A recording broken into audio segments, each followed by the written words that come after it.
Hello and welcome to the Glow Up Method. This is the place where we talk all things self-transformation, self-improvement, self-empowerment, self-love, and self-care. Hello, my name is Natasha and I am genuinely so excited and lucky to be sitting here with you today. Hi! Oh my gosh. So, life has just still been lifing over here. And today what I really wanted to talk about, and I kind of touched bases yesterday, but I was just mentally exhausted. I've been riding this wave of the last week having this real identity crisis of feeling this confliction where I had every reason to dislike my Chris. I don't know what to even call him at this day and age right now. Every reason in the world to dislike him, to be disappointed, to feel betrayed. Like I had every reason to, for less of a better words, hate him. I'm not a big hater. I'm a lover. I'm not a fighter. Like I want peace. I don't want chaos. Like it's written everywhere around me, right? This is where I'm comfortable. This is where I get in my flow. This is where I'm ready to glow. And I felt this turmoil. I felt this grief inside. And then I felt this confliction because, I'm all about showing up and being 1% better. I'm all about taking that chance, taking that risk, instead of being like, oh, let me just wait and passively see if something will come my way. I am really learning how to be active and advocate for, number one, discovering what am I feeling? Why am I feeling this way? Like, with the curiosity. And then if I come to something, to really communicate that with somebody, not just anybody, but sometimes things. Instead of saying like, I want to be on a particular show, I applied for the show. Does it mean I get it? Does it mean I get the outcome I wanted or hoped for? No, it doesn't. But I get the confidence to say, you know what? I went out there, I applied for the show, I didn't get it. And guess what? I'm still here and alive. And I'd rather sit here knowing I just didn't get selected versus knowing I never took that shot in the first place. So, I've talked to a lot of people at the end of life or approaching the end of life, and they're the ones that consistently say, travel, go do the things that you want to do while you can. Like there aren't any guarantees. It is not like the things that that we do. It's the things that we don't. It's those regrets that kind of eat at us. And so I'm on this big mission to live my life without regrets, right? But then I'm scared. There's a lot of times that I won't take the risk, And so when I was sitting in these emotions and feeling suddenly like very, very intense feelings for Chris, not mean ones either, like they were filled with compassion and they were filled with love. And I was like, I'm feeling like love for him again. Like I miss him. I'm more than just worrying about him. Like I have this realization that I probably didn't do everything I could to save this marriage, to maintain this marriage. Because it shouldn't have if I was doing everything I could, then maybe it wouldn't need saving. And so I have this conversation going on in my mind. And I have this I just want to see him. I want to see and look at him in the face and say is this reality or is this some warped fantasy I'm living in my mind and in my heart? And, I ask him to see him and it doesn't work out at first. And then eventually we do. And just once again, seeing the reality of who he was very eye-opening because I didn't have the expectations tied to it. I just kind of really was like, I just want to see him for him. I'm going to plate everything I feel, everything I know, and I'm going to ask questions and I'm going to listen. Some things he answered, some things he didn't. And I had to respect and honor that and really search for and ask the questions for my own benefit to see, is there something still salvageable in this relationship? And if so, what degree is it? Is it as friends? Is it as enemies? Is it as reconciliating people? Is it on people that are dating and I just wanted to see without even having his input about what he wants or would want to do. I just wanted to see. I wanted to see how was it I felt independent of Chris, independent of anything he says, anything he's done.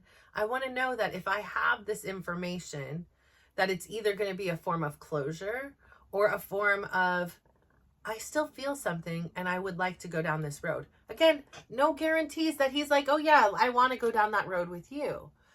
So really being able to sit with this wave and kind of discover what it is I want has been a little bit draining because it's preoccupied, again, a lot of my time, space, and energy. And I'm really trying to come to a conclusion and give myself a deadline, because sitting here in this limbo land that we have been in for years is a decision. And that decision is to stay stuck, to stay in this limbo land and not have any action, right? You're either going to move forward together or we're going to move forward apart. But I'm not in the business to stay stuck here in regards to this relationship anymore. I do have clarity on that. And so, I was really, really tired because I had been thinking a lot. It kind of was suddenly a little bit like, even on my own part, like a lot of communication and a lot of questions, and then a lot of processing of the information and the data that was received, a lot of like sitting with my own feelings and my own emotions and trying to contemplate what it is that is best for me and my kids all during the holidays, which again, I don't know if that intensifies things, right? Because there's traditions and there's, sad music on the freaking radio. I was in dance class having a good time yesterday, and then there was a song at the end. Next thing you knew, I was just sobbing, and I was like, no, change the freaking song, man. I'm here to have a good time. Where are these emotions coming from? And, and it was like, I don't think it was I'll Be Home for Christmas, but like, but it's on this genre, on this thing, and it just touched me. And I know it was like, the words are different or whatever, but like, it was just like, no, he's not going to be home. Not to this home. But then there was this whole question, and my oldest son really wants him to be here, and my daughter does not want him to be here. And I am neutral. I have feelings both ways, that even though I have feelings for him, I can see my daughter's point where it's like, he left this family. He chose to spend Thanksgiving with another family. Go spend Christmas with them. This is her feelings. And part of me can say, yeah, go ahead. Go enjoy your new family. Go enjoy these things, whatever. But then there's that part of me too that has to say, like, there's a part of me that wants him here. And there's a part of me that wants to have him here because my sons do, and honoring their things. So I've only spoken to 2 of 3 sons. And, 2 of them have said, yeah, they'd like their dad to be here. And that's totally what I expected. And I was like, honestly, you don't feel bad. Well, I'm just taking the feedback. I'm taking the thing. I don't know what that means. I don't know what we're going to do, because I don't want to hurt my daughter, and I don't want to hurt my boys. And so you're in this tough predicament to say, what do I do? Who do I want to hurt less? Like, is it hurting one more because she cares more about Christmas and the holidays, and this will hurt her deeply, or hurting 3 a little bit, like, yeah, it's disappointing. And there's other options, right? Like, he's more than welcome to invite them over. There's lots of different things that can happen. We can all go someplace like into neutral territory. There are a lot of different scenarios that could play out if chosen. And I don't know. So that's another thing weighing on my mind. And Mrs. Claus has got some work to do. We have a family party on Saturday at my dad's house. So there's just a lot happening in a very short amount of time. And I need just one more week. And then we can pause Christmas for 1 week. And then I get no more new things to come in. I just get caught up for a week, and then we progress. Because then it's Christmas. Oh, before Christmas, so next week we start construction on the house because they're redoing our bathrooms, because our bathroom leaks into our microwave. Do you guys have that happen very often? Yeah, well, ours does. It's a beauty. So we don't have bathrooms for Christmas. Again, another wild card, another little piece of life that makes things just so interesting. And yeah, that's my life in a nutshell. But like I say, I'm getting all this crud. Oh, and then my favorite soon to be, hopefully at some point in time, future daughter-in-law, Sophie, is coming to town from New York. And so I think I'm just as excited to see her as my son is. We get to bake together, talk together, like, hopefully go see Wicked together. Like, I'm really, really excited to get that time with her, even though I know she's here to see her boyfriend, blah, blah, blah, blah, blah. But I really do. I feel so fortunate to have relationships with my kids' significant others and really, like, genuinely like them so much. Like, I think that they're both remarkable people, and I could not be happier with the partners in which they've chosen right now. Obviously, they're in their 20s, anything can happen, but like, I am really proud of their choices, and I'm really proud of the people that are in their lives and, part of their 5. So kudos to them, but I'm really excited for that. And then, like, in a couple days, it's my youngest son's last day of school. And so, I'm in this place where I have got to make a lot of decisions, right? Because I need to know by the 1st, I need to know, I need to have my direction for 2025. I need to have my, my new vision board getting going and really start working on these exciting projects, which I think will help me to be able to move forward if moving forward without Chris is a possibility. I think having this fresh start in the fresh year will be just what I need. It's enough time to get over the fact that I'm still angry that he doesn't support his kids or show up the way I want him to, but it has also given me the time to accept who he is, and ultimately those relationships are between those people. They are not mine to micromanage. I can suggest, I can wish, I can hope all I want until I'm blue in the face, but at the end of the day, they are not my relationships. I am here to support you if you feel upset and pained by the situation, and I can sympathize and empathize with what that feels like. But my energy should be going into cultivating and nurturing my relationship with them, and not wasted on somebody I cannot control. And forced to do anything. So I can, again, continue to hope and pray that he will show up in the best way for them.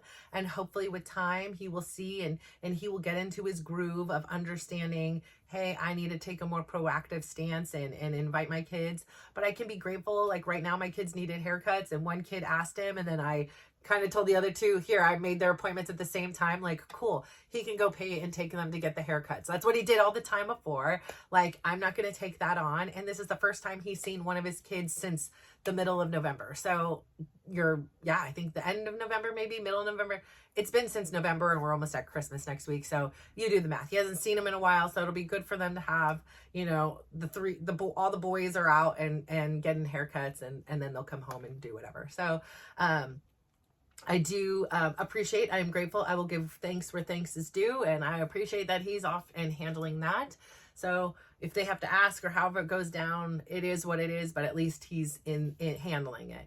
And I'm grateful for that. So there's a lot to be grateful, and I do see the light at the end of the tunnel. I know I've been on here and I've been broken and I've been in my bed and I've been in pain, but I do believe that this is the year, like 2024 was remarkable for so many reasons. Like on a personal level, I got to travel and see the world. I got to see the world and change my perspective. I went through some really difficult things. I supported my kids through some challenges. But at the end of the day, I'm here. I started filming this on January 10th, 2024. And we're here, December 18th, 2024. And I have so many episodes. I just counted today. I have like 120 plus like built up. So I've got like a nice little cushion, if I need to, when life starts getting a little more hectic and I'm looking for part-time jobs and doing whatever it is to keep the lights on and stay afloat. Like I have options, and I really do feel like 2025 is going to be the year. Like 2024 was getting my feet wet. Like it was starting to film. September 9th on my birthday, I launched, and then suddenly it was like I was on a vacation, and then there was a divorce, and there was all this chaos that came in October for me. And I feel like now things are going to calm down, right? I've rode out a lot of these waves and I've survived. Like, I didn't drown. My kids are still here. They're making me laugh. I'm making them laugh. They have the security. They have every one of their needs are met right now. Are all their wants met? Maybe, maybe not. They're not very wantful people. It is the holidays, and like a couple of them are like legitimately don't want anything, don't need anything. And I'm like, give me some direction, please. I don't have the bandwidth to play mind games right now. Like, why can't we just be going into Toys R Us and picking a bunch of toys? It'd be so much easier that way. But I'm going to do the best I can do, and I'm going to show up for my kids and make this the best freaking Christmas with or without Chris. And how it looks, how much time he's here, if he's here at all, if they go there, whatever it is, I will be grateful for the experience. We're in a new situation, and I don't know, despite like me having had these really intense feelings, I also do have the beauty of these videos to rewatch. And it's like almost, and like exactly like what is revealed in each one is like, I should have watched this one yesterday, or, it's so spot on. And it's such a great reminder in these moments where your mind kind of gets carried away. I mean, does this happen to you? You have a relationship and then all of a sudden it's gone. And now it's almost romanticized. There are things about this person, and there's more that you could have done. And you have this hope. And, I'm always been like a person that can look for the good even in the evil, and like even understand that even in the good there's some evil, and so I can relate to that, and I'm having to get used to this new normal where he's not a part of my day-to-day life, and there's a part of me like in that survival mode that's like addicted, right? Like I started thinking about it, I'm like, it's almost like I'm addicted to him, as if somebody's addicted to alcohol. It's like, I need my fix. I need to know like what's going on, even though I'm not going to like it. And it's going to cause me chaos and turmoil, and I'm choosing peace. Like, it's like, if I'm peace over here and he's chaos, I'm choosing the chaos over the peace. Like, I had one of my neighbors talking to me yesterday, and she's like, how are you feeling? Come in. I want to talk with you. And she's like, how do you feel with him gone? Like, is it more peaceful? And I was like, the first word that came into my mind, like before I even spoke, she had said it. I was just like, literally, peace. There is peace. There is peace knowing that the garbage isn't done. And it's not like he's here and could have done it, and that was his responsibility that he didn't do.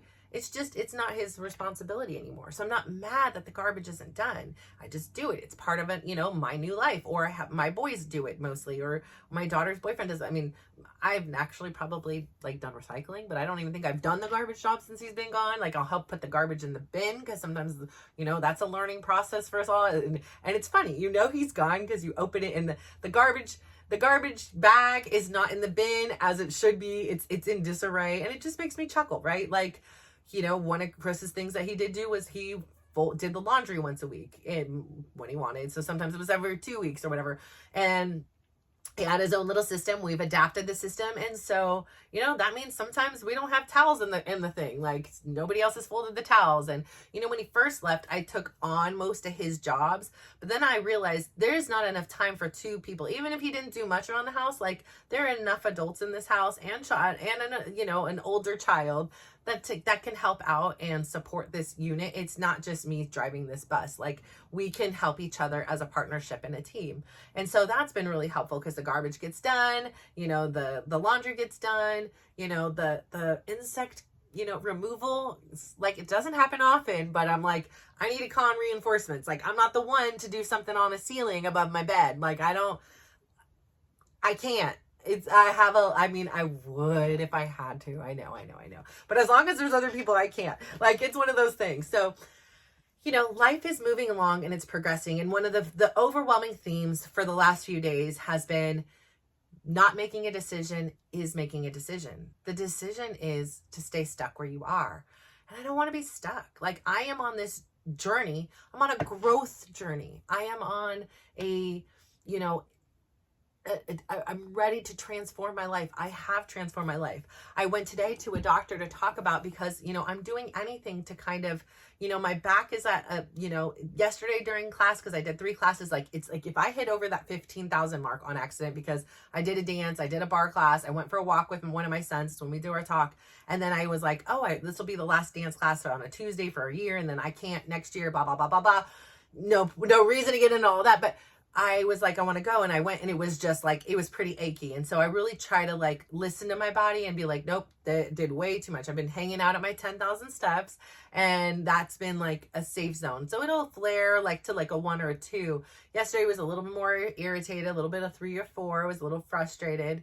But I'm doing everything I can to not get it to that 12. And so one of the things is, when you have a significant weight loss, when you lose over 140 pounds, you're left with a lot of skin and tissue. And, you could see it here. This is just skin. It's not that there's muscle all in here, but it's skin. It's just, the wear and tear of, the fact that for so many years, I was almost 300 pounds. For so many years, I was pregnant. Like, it was my 20s, my 30s, and some of my 40s, I was that large. And I wear it like a badge of honor. Like, like I work out really hard.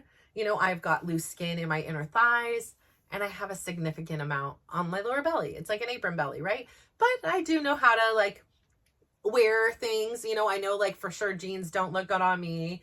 And I do know some things that I can kind of help conceal. Leggings have been great because they kind of compress everything in, hold it all together. But it's a lot of weight on my lower back.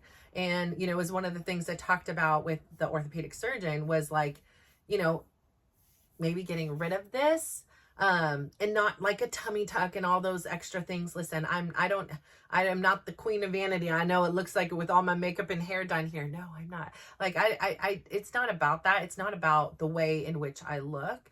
It's more about the way in which I feel, and I feel a lot of pain, and I feel it inhibits me. Like I do a yoga class, and all of a sudden the belly just slaps against it, and it sounds like I farted, and I'm like, I didn't fart. It's just my fat belly skin, like to myself thinking like it was just the skin hitting, guys. Like it's a lot. And so if I can do anything to help alleviate that pressure and stress on that sciatic and on that thing, I'm down for it. So we talked about it. There's a good chance I'm going to go for it. There's a good chance it's probably going to be in the next, not like it will be into next year in which I'll do it. But I think that it would be something really good for myself. Like before I was really opposed to it, but he reassured me there is nothing more you can do on your own. He was like, I feel all your muscle underneath, like you're muscular underneath there. That's not a problem. And you've been able to get it down this far, but this is so common in any kind of weight loss when you're talking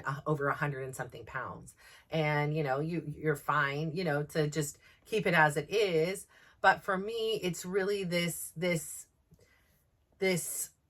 baggage, this reminder of how much I've done. And I don't have to wear my scars like they're just these battle wounds and things like that. Like I can, and of course I would have a scar, but like I can also take care of myself. And if me chopping off like 20 or 30 pounds of just skin and tissue that's left over from all the hard work, then you know what? I might just want to do that. I think that, I really liked him as an individual.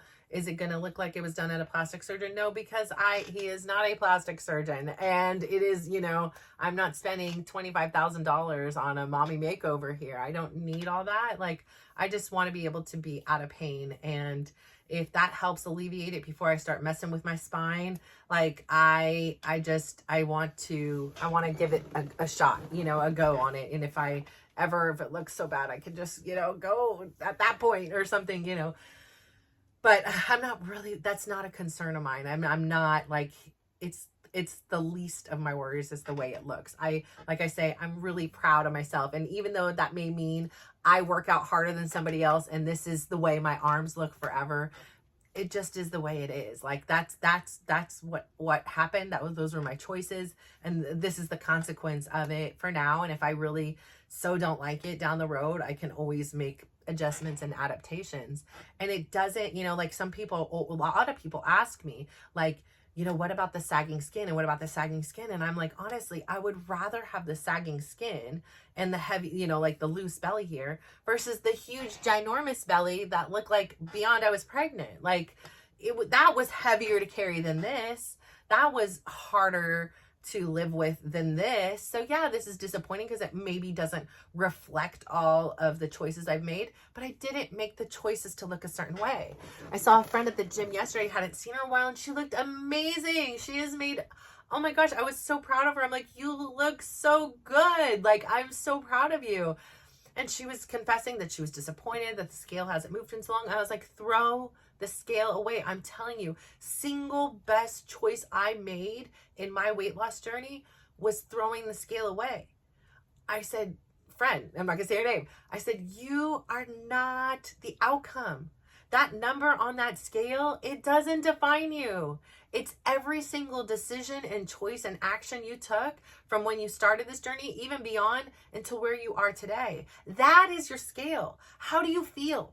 I feel great. That is your scale. How do your clothes fit? They fit so much better. I've had to go buy new clothes. That is your scale. People are going to come up and they're going to say, oh my gosh, you've lost weight. And for a little while, that's going to be exciting because that's your new scale. And then that too fades, right? Like it hits a plateau. People don't say anything. And then suddenly people are saying again, oh, you've lost weight, or oh, you look this way. And then again, you get a little dopamine hit like, oh, it's working, whatever is working. But at the end of the day, that doesn't matter. At the end of the day, what matters is how do you feel? And the journey in which you live your life is just like that. It's like a weight loss thing, right? It's not about the outcome. It's not about what is my life going to look like on the day I die. That's the outcome, right? It's I had this much money in the bank. I had this many kids. I had this many properties. I went on this many That's the outcome. It's the journey. It's the moments in between that matter, that make up the fabric of who we are, that define us and that teach us, and that are these character building moments that we can learn from and inspire others from as well. So if you have something that you're measuring yourself against, it could be your bank account, it could be the name next to your name at your job, it could be how many kids you have, where you live, it could be your significant other or partners. There's so many things. Could be that stinking scale. But I'm here to tell you, you are so much more than that. It's about the journey. It really, really is. I mean, it's not about the degree. It's not about all those things. It's what did you learn in the process? What did you learn? What did you learn about yourself? What did you teach someone else as a result of what you learned? Today, we got the unfortunate news that one of my sons, again, they have 3 boys as well, so here's another connection, but one of my son's coaches, he's coached 2 of my kids, one of his sons found out today, tore his ACL. And you know how I felt about the dang ACLs. I didn't know really what it was before, but now I am a master at the ACL because that's how I coped with it. It was just research. I dived in with this thing so deeply. I was like, But I am a master. And so I hear anybody with the ACL, and first thing, my heart breaks for you. I reach out to the wife. I traveled with these people, to Europe, and I adored his wife, and, we laughed. We've had, we've been to Scotland together on a train and got lost and went running. And so the first thing I did was reach out, and now our 2 youngest sons were playing on a team. Our middle sons had played on a team. So I was like, I'm so sorry. I'm so sorry. And this just sucks. It hurts. And I'm not going to lie. It's the worst. It's terrible. It's horrible because of the duration, right? It's just so friggin' long to a kid. The benefit is, yeah, he's the grade he's in and but it sucks. There's no cutting and drying of it. There's a lot of time where you're out of your sport. There's a lot of time that you're going to be in pain. It's going to feel good now. And then until surgery, and then it's going to feel terrible. And then you're going to build back, and then you're going to still have moments where we're walking down a steep hill and it still feels bad. So it's a long journey. And it's just confusing, and it's hard to know, all of a sudden, one step, your whole life shifts.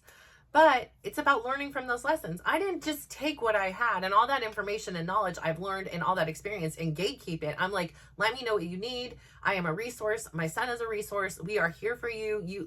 Anything you want, need, desire, question, vent, we are here for you because we've been in your shoes. We've walked in your shoes, and I have some wisdom I can share. You need ice machines. You need knee elevator things. You need whatever you need you need support, you need advice, you know. And it was like, how long are we out? How long is this? And, you know, what is this? Here's our, we went conservative because we knew a lot of kids with injuries, you know, realistically speaking, he can probably be back in 9 to 10 months. Like, you know, we went a little bit more conservative, and we wanted to go by the benchmarks of his body versus just the calendar. And I know that's really tough for somebody who's facing it. And, oh yeah, by the way, it took 6 weeks to even get in the surgery. So, you know, that's when your clock really starts. So I say all that to say, that's what life is. It's about having something happen, and it kind of be some of the worst days of your life. And then you take it, you find the beauty in it, you take the lessons, you survive from it, and then you spread it, right? You send it out into the world and help somebody else. And it could be multiple people. I mean, we've now known a lot of people with ACLs, but when my son tore his, I was reaching out to anybody I knew to get the information and data. And as it turns out, he's going to have the same surgeon. So it means he's probably going to have the same PT people, and who better to know than us. So I say, let's say, if you have something that you've learned from in your life experience, please go out there and share it with somebody. You know, it's not oversharing, in my opinion. It's not anything. It's really helping people out and make us realize we're not alone, and we don't have to just do this by ourselves, that there is support, and that there is this beautiful story of survival, that not only can I get through this, I can thrive in spite of it. So I say all this to say, please go out there today, give somebody a big smile, give them a compliment, and just watch how they glow up. So thank you, and have a great day. I'm so proud of you, and I adore you. Bye.